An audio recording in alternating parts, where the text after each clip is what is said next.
আসসালামু আলাইকুম। Fire safety technology আমার ইউটিউব চ্যানেল। ধন্যবাদ। আজকে fire alarm aspiration device water filter নিয়ে কিছু কথা।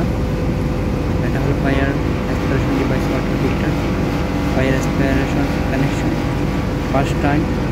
এই যে ওয়াটার ফিল্টার, এটার ভিতরে পানি রয়েছে, পানি জমা আছে এবং sensor module 24 volt AC motor running, বাতাস টানতেছে এবং বাতাস মাধ্যমে পানি অটোমেটিক পুষ্কা উঠতেছে এবং পানি নির্দিষ্ট টাইম আছে, প্রতি সপ্তাহ পরিষ্কার করা লাগে এবং পানি যদি মডিউল ভিতরে চলে যায়, এটার ভিতরে মডিউল পাওয়ার অ্যাক্টিভ আছে, মডিউলের ভিতরে চলে গেলে সমস্যা হতে পারে এবং কি মডিউল নষ্ট হয়ে যেতে পারে।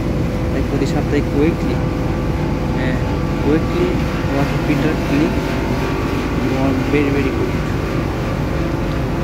এটা ফায়ার অ্যাসপিরেশন লাইন, প্রথম পরে ওয়াটার ফিল্টার, তারপর pollution filter, first time water filter max আছে।